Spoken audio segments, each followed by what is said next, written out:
It's Friday, Feedback Friday, the feedbackiest day of the week. It's Feedback Friday. I'm even recording this on Wednesday because I had more time on Wednesday. Thursday was really busy, but also certain comments, like one comment came in from each video this week, and I'm like, that's it. That's the comment. That's what we're going with. I don't need to wait anymore. These are excellent. So once again, I appreciate the people who are cool in the feedback sessions and add to the dialogue. And yes, my eyes look like piss holes in the snow right now. But yeah, I have no idea why. I admit. It's yeah. Story of my life, being allergic to weird things. But let's do the help support this channel, and we'll get into the very fun feedback. I thought it was fun this week. Help support this channel, become a monthly patron, patreon.com/LeannaK, or buy a one-time Leanna Care session for someone who can use it but can't afford it, coffee.com/LeannaK.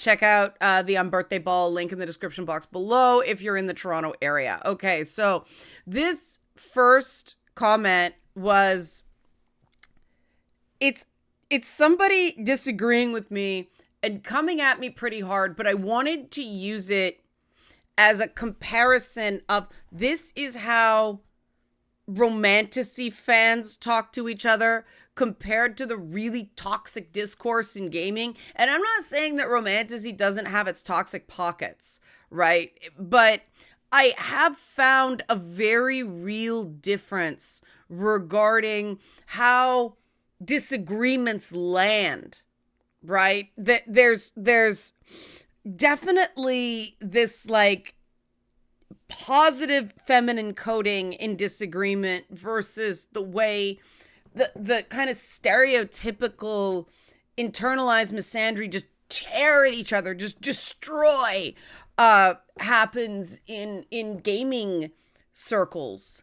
And so the comment is, I'm curious what you found appealing about Lucanus. His personality is basically comes down to, I like coffee. Nothing about him goes anywhere. After playing the game, I think we can safely say that he is absolutely not a Rhysand type character at all. He is a discount Anders, just replaces City with the Mage's Plight. Also Cassian greater than Rhysand.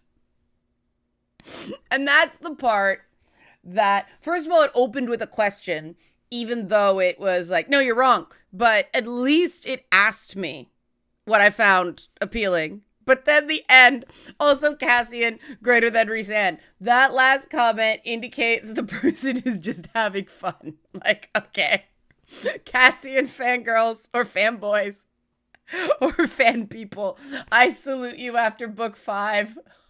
Oh, Lord of mercy.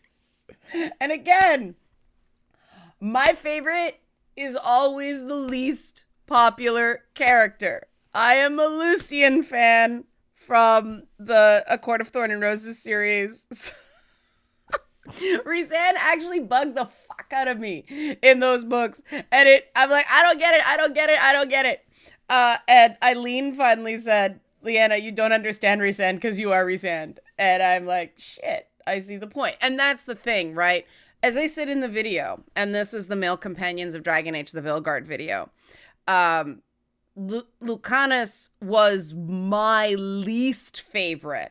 So there's clearly been some communication. I was saying he was the most popular among the data in terms of romance options that BioWare released. So I'm not the best expert in understanding, but okay, Rhysand is a morally gray character with wings, who is really, really attached to family, notably some found family, but also he has this complete personality shift in book 5 that they attribute to, forces, magical forces beyond his control.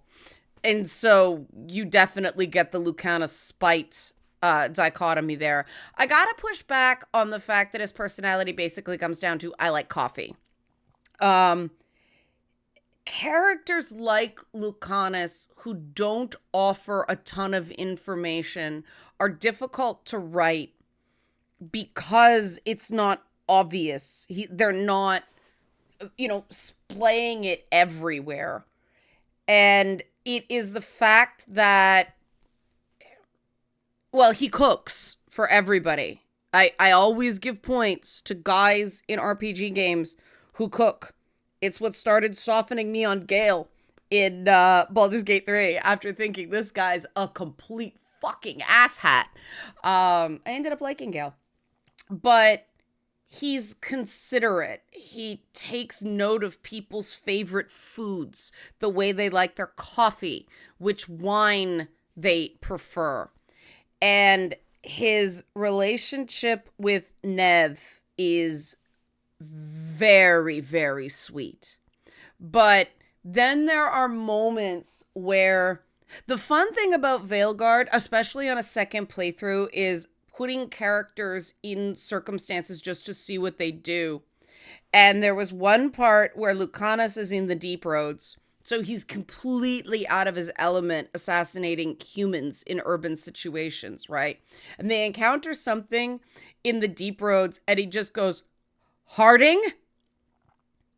That was terrifying. And I'm like, okay.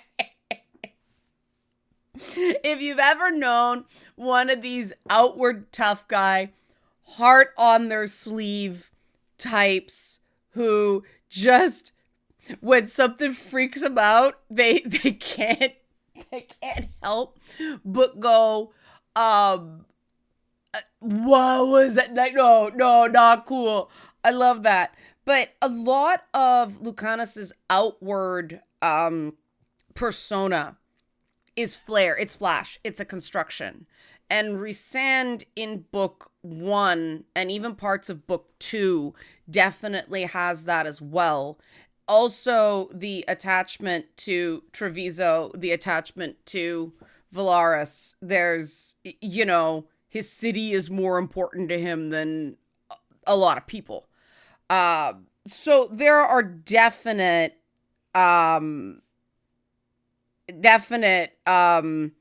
similarities. I'm not sure the discount. I know that the insults in Dragon Age fandom is calling somebody a discount Anders.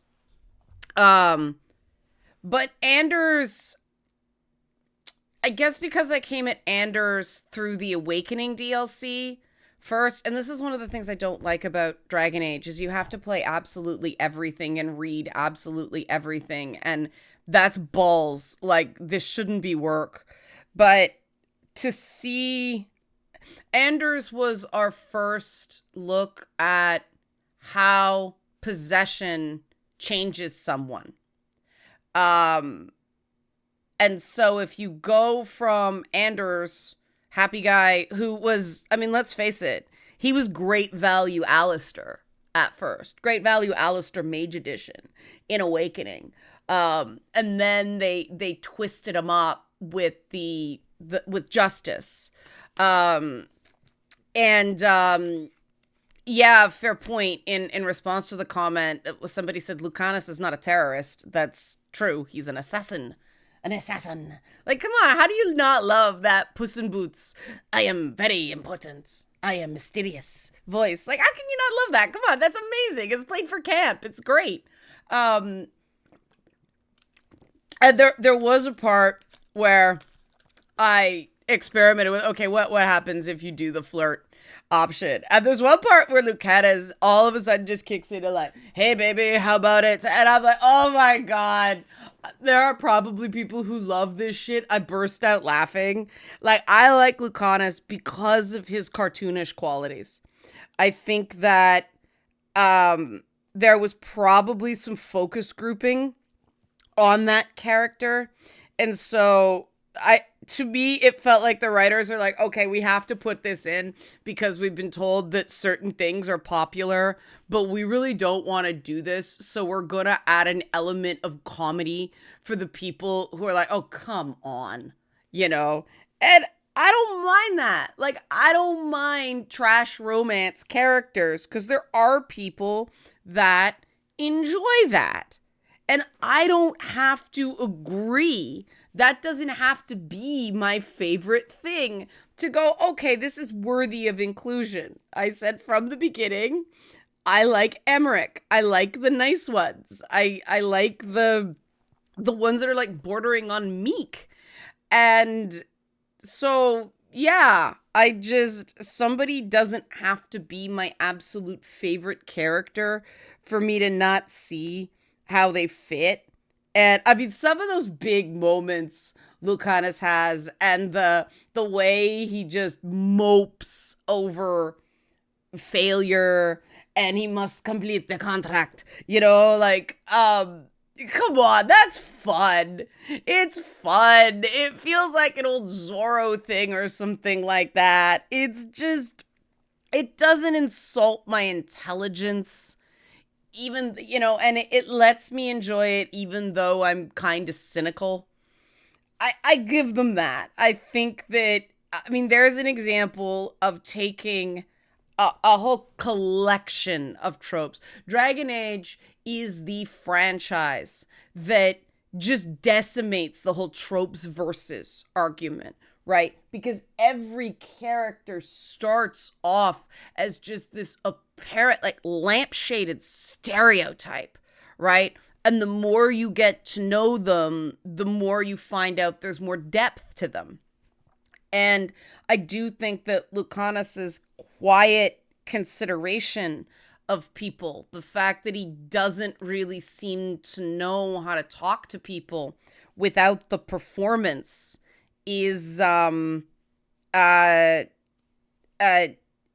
essential to his character. But let's face it, the thing he also has in common with Rhysand is that they are both male abuse victims.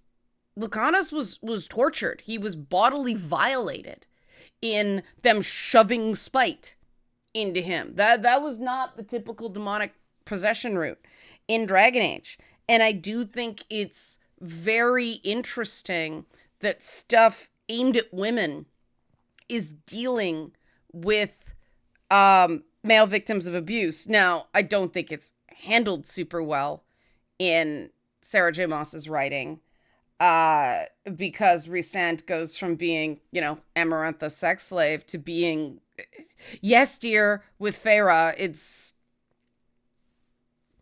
a start, though, right? We can't expect perfection. It's going to be flawed at first. But you can't say he's absolutely not a Rhysand type character at all. They're not identical. Nobody's gonna be. But there are very, very real similarities there. But I accept your Cassian greater than Rhysand. You see how a little point of congeniality, a little point of coming together can make a disagreement fun instead of an attack? Do that in future. Okay, moving on to other comments. Somebody said, I'd like to hear what you thought of Solas. Okay, good to know. Thanks. And somebody said they liked being the wingman matchmaker in RPGs more than romancing companions with my protagonist. And I am getting that way too. I liked the fact that other characters had relationships with each other. Emmerich and Harding going camping was adorable in Vilgard. So good. Somebody else said, how long should one wait to post screenshots that may be spoilery? Yeah, I don't know about that. I know for me, it's 6 months from release. But other people, the spoiler thing, the whole spoiler thing has been spoiled. It sucks. I'm sorry. I don't know. And yes, the nerding with Emmerich, if you don't romance him, is excellent. Him and Bellara in the party together are fantastic. So moving on to the Gaiman stuff. I'm glad that people appreciated the humor I added to it, because oh my God, it's just so without it, right? But two people mentioned the Hugo Awards comment, and that was an honest reaction. I mean, I understood it was funny, but I'm glad you appreciate it. And one person said, at Amanda Palmer is the Asterion to Neil Gaiman's Cazador. No, took me out. My God, I can't erase that from my brain now. But thank you for the video. The only way I can stomach his words. And also regarding AP, I don't think anyone there comes out smelling of roses, even remotely. And I agree with that. As someone who has had to look back on stuff, and I mean, much, much less. I'm talking looking back on me possibly enabling people's toxic social media use, not abuse, right? But as somebody looking back on that and going, yeah, it was a frog in the boiling water thing. I really should have said something sooner. But for me, the minute it really did become something that was hurting people, I don't know how someone keeps sending people in there. And I know the reason I mentioned Asterion is because there is that reality of the abused. I mean, let's face it, elements of the Cazador-Asterion relationship were the abusive ex-boyfriend, right? Older ex-boyfriend, too. I've seen a lot of that. But they so beat you down and so make you think that you deserve the abuse that you start having trouble making moral decisions. Especially when someone is using things like more experience, superior education, this, that, the next thing. Narcissists can be really, really convincing in the short term. But I don't know what happens to a person who, I mean, Asterion was simpler because he was controlled bodily by Cazador. He literally didn't have a choice. But what messes up people when you do enable abuse, is that you knew to a point, but you didn't know how to do anything else. And I agree that Amanda Palmer looks bad right now. I am willing to give benefit of the doubt because who knows, it could be a real explosive divorce proceeding. Who knows what he did to her, right? We'll see. I don't know. I'm assuming nothing there. I'm just giving benefit of doubt. But yeah, I mean, for me, when I was a kid, it was knowing that, my father blew up and raged at people and feeling bad whenever a teacher caught the brunt of it. And I was a kid, right?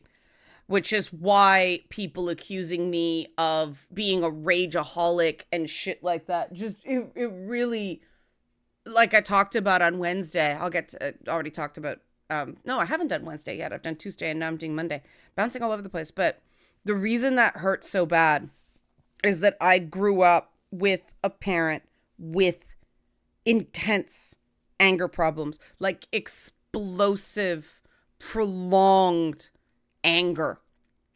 And I know I am not that. I spent, and this person, the person who said it, knows that I spent the majority of my life living in fear of being that, not being more assertive because I was afraid of being my father.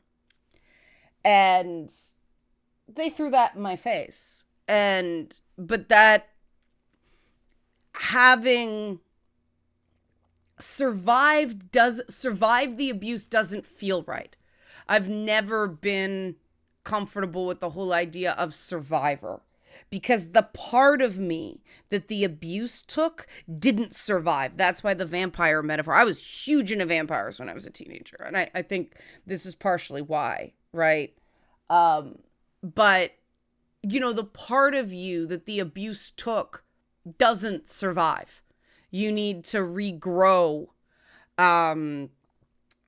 that. And the reason that I will give things up, I will lose things, I will suffer consequences, to not, the minute I realize it, right, I'm not perfect, things get by me. And the thing about some of this, the emotional abuse components, is it is insidious. Especially when you're younger and you don't know much, because if you try to talk to a teenager now about consent, you're labeled a groomer,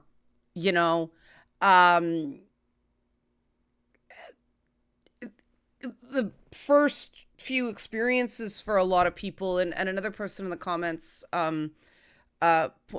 talked about this, that they think that, the hookup, the meaningless sex that you don't necessarily feel great about afterwards, they think that's all there is. And they don't know there can be more.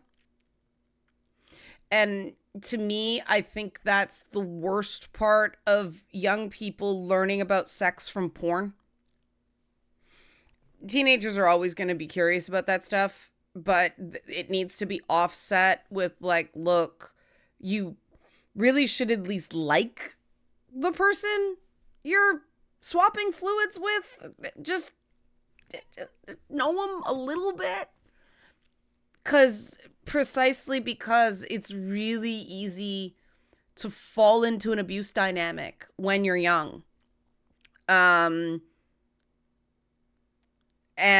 they're real good at getting blackmail material. Before I was on TV, a partner talked me into certain photos, and after we broke up and that partner got kind of psycho, I was really afraid that they were going to leak the photos. Now, my career went in a certain way that, based on things I did professionally, there hit a point where that wouldn't have mattered. One of the funniest parts of the whole Gamergate thing was when, Milo's goons put this ridiculous fake story about how I was an ex-stripper who'd been raped by my uncle. And even Milo believed it. But people said, if you'd been a stripper, I think you would have told us. And it's true, right? Some of my healing is overcoming shame, right? The only way any of my core being has survived at all is because I had to overcome shame by going, look, I'm going to talk about the embarrassing shit that happened to me. I'm going to be prepared that stuff I'd rather not talk about may become public because I can't be controlled by it, right? Like, I know every digital communication you have with somebody can be dumped in manipulative ways. I know that. And,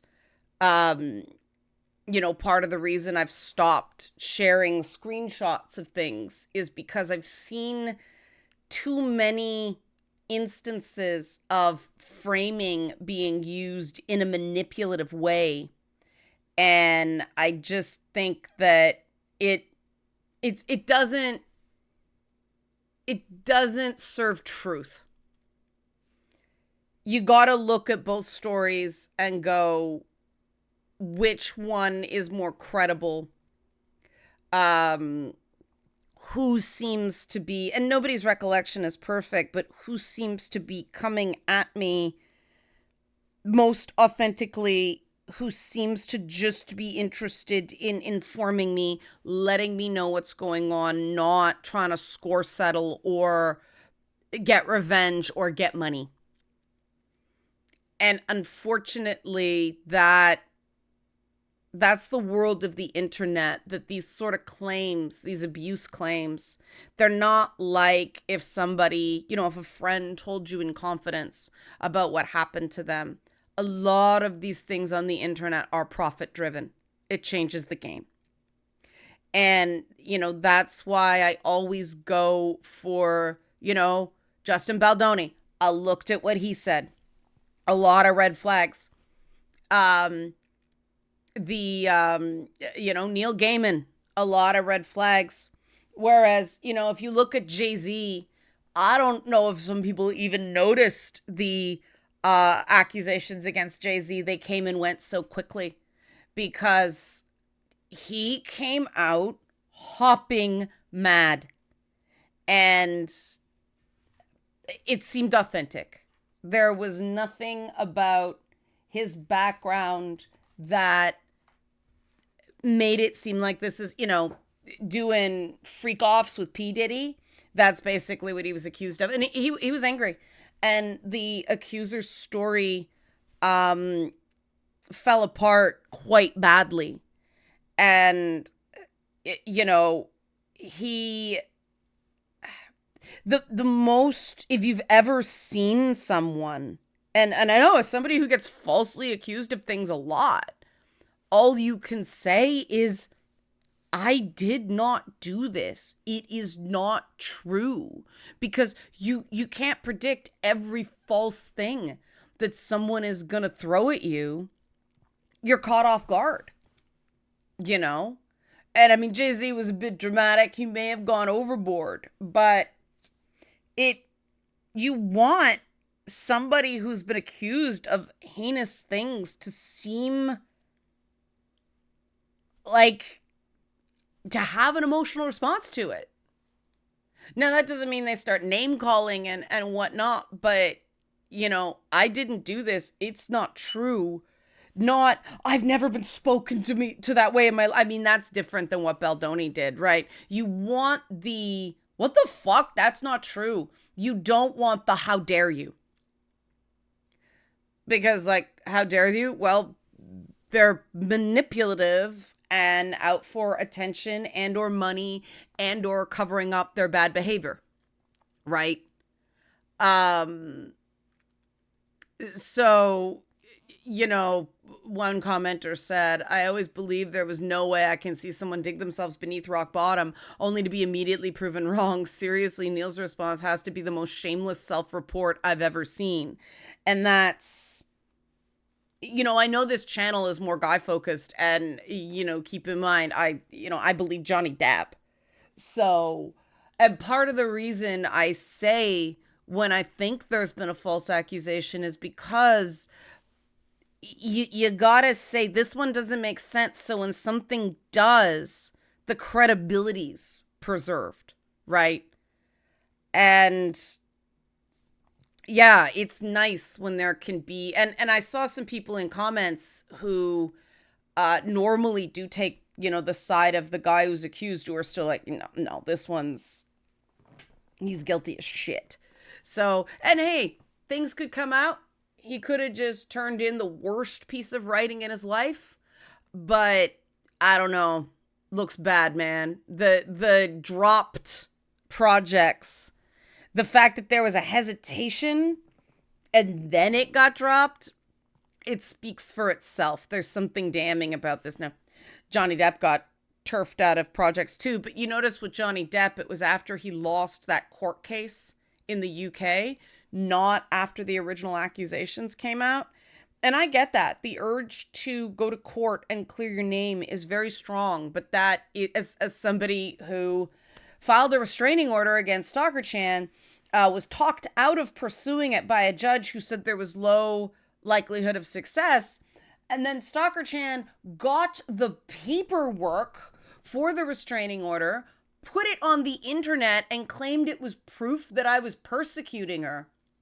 And she did it under the wrong damn account. She did it under the fake trans woman account, which just proves there's a connection at the very least, because the only, the people who could have gotten that knew the details to search it on the publicly available databases have to be the people who are directly involved. So, like, that is just, if you go to court and it doesn't go your way, it advantage abuser. And that's the courts don't make you feel better. The courts don't help you heal. Courts are designed to punish and do financial restitution. That's it. It cannot, you cannot rely on it for healing because courts get it wrong. Right? And this ties into the comment I wanted to read from Wednesday. I waffled between the two, but this one works better. This is one of those things that just hits really close to me. This is the Distress Tolerance post inauguration and beyond video. This is one of those things that just hits really close to me, where I'm often in a state of feeling like any mistake I have made, or any noticeable character flaw can and will be used against me. So it just locks me in constant defense mode, where if I just keep quiet and not rock the boat, no harm can come to my way. Again, a lot of it stemming from years of constant feeling being compared to certain unfavorable individuals, anticipating the possibility of an interaction ending in extreme social retaliation, and just a lot of self-hatred and a lot of other baggage that stems from being fed a lot of toxic rhetoric and a looming sense of emotional isolation. Then I constantly need to ground myself, and I need to remember that some outcomes are far beyond my control, and the important thing is to learn how to control and what I can control. And yeah, I'll leave it there, because control what you can control. Help support this channel. Become a monthly patron, patreon.com/LeannaK, or buy a one-time Leanna Care session. For some you can use it but can't afford it, coffee.com/LeannaK. Thanks for watching, and have a great weekend.